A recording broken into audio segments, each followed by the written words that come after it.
This is one of those wonderfully crafted and explained and laid out stories that we encounter only in the Gospel of St. Luke. He's also the only one who tells of the angel Gabriel coming to Mary and that whole exchange, and he's the one who tells us the story of the two boys, which is really the prodigal and the self-righteous son. It's about the father, really, but he's the one that tells us that kind of story. He has these impact stories in his gospel, gotcha stories, if you will, in his gospel.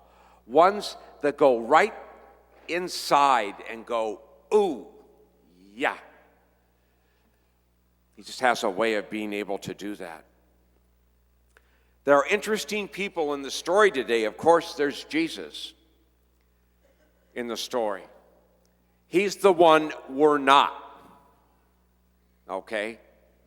When you go into the stories of the gospel and start reading them, please don't see yourself in that role. If you do, come talk to me for a while. I'll help you. Because really, that's not the person I am in the stories, and it's not the person you are either. That's Jesus, the Son of God. Okay? We're the other characters in the stories. So, you can be Zacchaeus. And you can also be the grumbling crowd in this story. It's marvelous. Those are the two that we would fit into. And it's a very typical kind of story that Jesus tells, because there's self-righteous people in it, people who save themselves on the one side, grumbling, and then there's this massive sinner on the other side of it. Zacchaeus was a collaborator. He was a Jew, but he was a collaborator with the Romans. He was collecting their taxes. And I know I've said this to you before, but the reason these tax collectors were so hated, if you think you don't like the IRS, that's nothing compared to these folks in the scriptures, because these people were normally cheats. What the Romans said was, you get a coin from every person. One coin, one such a coin for every person, and you collect that and you pay it. And they let them do whatever they wanted to do over and above that. Oh, I'll take one for the Romans and 3 for me. This is what often happened. This is often the kind of things that they did. So they were wealthy. This guy probably had a huge house, enormous, probably had servants, probably had the whole, going back and looking at that time frame and at what he could have made, being the tax collector, especially in a town the size of Jericho, a town that's about 7,000 years old now. Oh my, I bet he had a bunch of stuff. But we know something about this Zacchaeus. First of all, he's every kid's favorite person. And the reason for that is because when we all stand up in church, they can't see. They immediately think they're short in stature, which they are, because they're little kids. They should be short in stature at this age. So there's an identity thing there, and Jesus likes this guy, and I think kids love that too, that Jesus loved Zacchaeus, and Zacchaeus was short in stature.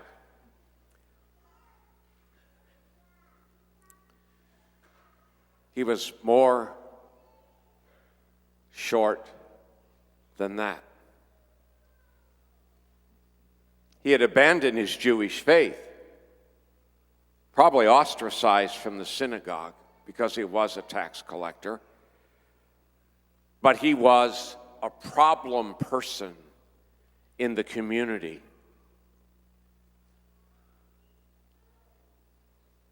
In abandoning his faith for the sake of wealth, position, success, those kinds of things, he was short on the God end and the faith end of life for sure. He was hated. Hated is the word we should use by the people in Jericho. He was despised by the people in Jericho. But even with his heavy weight of sin, there's something in him that's hungry. He knows he's got everything he needs. He's got all these physical things. He's got all this wealth. He's got all this security. He's got all this stuff out there, and he ain't happy. There's something missing. Only something missing makes you run ahead of the crowd and climb up in a tree because you're too short to see over the crowd. You don't make effort like that unless there's something pushing you from inside. It wasn't just because. He wasn't in that tree because he was a shorty. He was in that tree because he was missing something big in his life. He was empty on the inside and looking for something more. Up the tree he goes, hanging out probably over the street. I love pictures of this. You see him up in a tree and all that kind of stuff. It's really great as people image this kind of a story.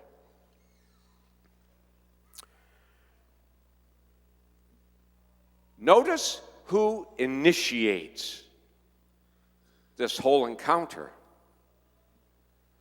It's not Zacchaeus. He's not going, "Hey, Jesus, look up here. Look up here at me." He's not doing that at all. He's up in the tree. Jesus comes along the road and stops in the road and looks up and says, "Zacchaeus, come down quickly, for today I must stay in your house." Oh my. No wonder the crowd was furious. Jesus goes to that house. Jesus is also unclean. And they immediately start, the wags. I call them the wags. Judgments, Not that we would ever do anything like that. He's an awful man. You can't do this. You can't go to his house. He's awful. He's a bad person. Zacchaeus is bad. You can't go anywhere near him. You'll be unclean. And on and on and on and on it goes. But Zacchaeus stands his ground. He knows he's done wrong. He makes a bit of a confession, actually. Half of my possessions I'm going to give to the poor. He's going to go probably from nothing to 50% tithing in one jump. And then he says, if I've defrauded anybody 4 times, the law said 2 times. If I cheated you out of 100, I had to give you 200. 4 times. Repentance here. I'll make up for it 4 times. And Jesus says, this guy got it. Today, salvation has come to this house, for this man is a descendant of Abraham. What does that mean? It means this man has now come back to live a life from faith. Abraham is our father in faith. So he's restoring his relationship with God. the rightful one, the faith relationship, the basis of everything else, and of all kinds of blessings. For I've come to seek out and to save what was lost. Okay, Zacchaeus, how are you doing? Or if you're the grumbler in the crowd, we could probably be a little bit of both.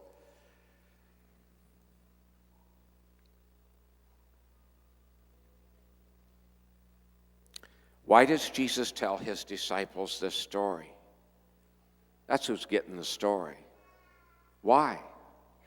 He wants to say some things to them. The first thing he wants to say is, my Father is in love with you. That's the first thing he wants to say. My Father is in love with you. You know, everybody standing around goes, oh, Zacchaeus is too bad to be loved. I mean, he's over the edge. He's a goner. Give up on that guy. No, that's not God. That's us. We do that. God says, I want you. Probably pursues us even harder the farther we go away. Jesus wanted Zacchaeus. He wanted him. I mean to stay at your house today. What does that mean? It means, like in us, he wants your heart. He wants your soul. That's what he wants. He wants to live in the house of you and live in the house of me. That's what he wants. And that's what can make such a difference in our lives when we allow that to happen. When we open that soul up and say, okay, go. It's scary. You know why? Most of us are really afraid of God. And you know why we're afraid of God? We're afraid of what God will do. Now, what's going to happen to me now if I kind of surrender into you, or if I kind of let you into my life? What's going to happen to me? What's going to happen to me? I don't know. My guess is lots of good things. And yes, probably won't stop some bad things from happening in your life that are going to happen. Oh, but he'll be with you the whole time to help you through it. That'll be really good.